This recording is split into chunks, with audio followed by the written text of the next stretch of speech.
when I was writing Simply Being Loved, it's actually a really cool story. I wrote that track in literally like an hour, and I did one of those blah blah blah vocals on it where you're just singing syllables or consonants, what have you, over top of it. And I picked up my friends Bobby and Carlos, who were going to a club that night, and I played it for them, and they're like, dude, what the hell is this? I was like, oh, I was just messing around or whatever. They're like, you need to finish this track.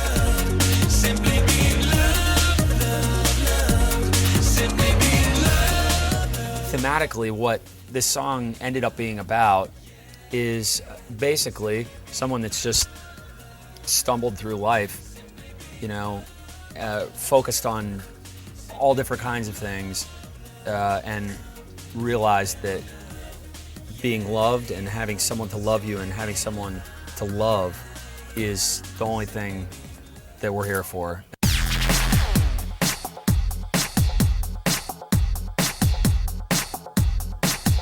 I met Guru through The Roots for when we did Tao the Machine together, the song that I did for the Blade 2 soundtrack. And he's just a hero of mine. And it was a really funny process, actually, because working with him, I sent him a track, and he got the track, and he's like, dude, these beats are dope, but they're way too fast for me to flow over. I can't flow over them really fast. I took the beats and I actually just time stretched the whole track in Live, the Ableton program, sent it back to him.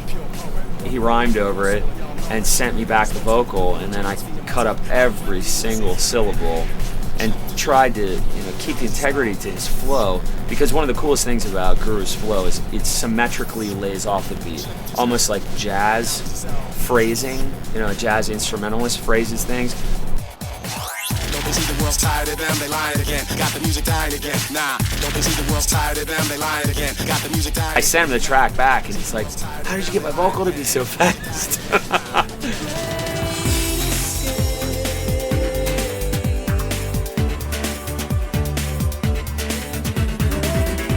Writing music for a film is intrinsically different to writing for an album for many different reasons, but some of them are, one, you're writing a picture when you're writing for a film, but a lot of that energy carried over into making this album, and I think it's very reflected in the segues and also too some of the string writing. It actually warmed me back up to writing for violin, viola, cello, contrabass, brass, woodwinds, all that stuff. And a lot of those things made it onto this album, a renewed interest with classical instrumentation. So it is a very different thing writing to picture than writing an album, but they're both exciting in different ways.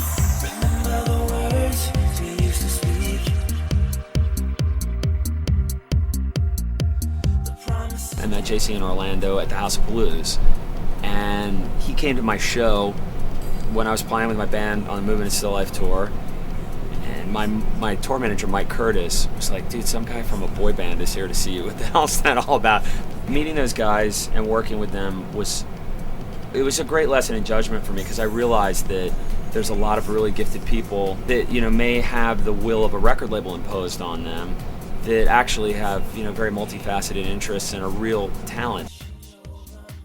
Every artist has things that resonate with them, that are meaningful to them, that are evocative to them, and they're things that are repeatedly implemented in your work. Having said that, I think that an important part of my career and what I do is continual forward growth. Even if I stumble, it's stumbling forward. So, I'm always looking for a challenge.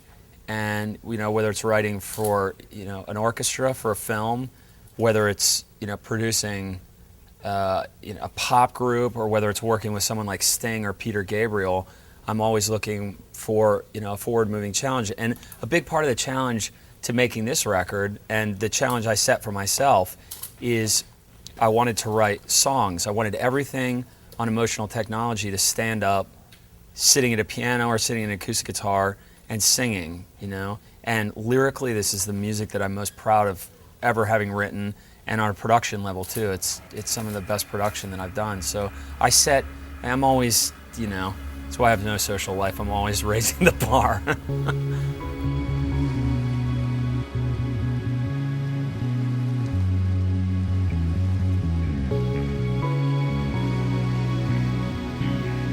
hard, you know, because when you get to the end of an album cycle, oftentimes you can't listen to the record, you know, because you're so emotionally connected to it, you're so close to it, and you just need some distance from it.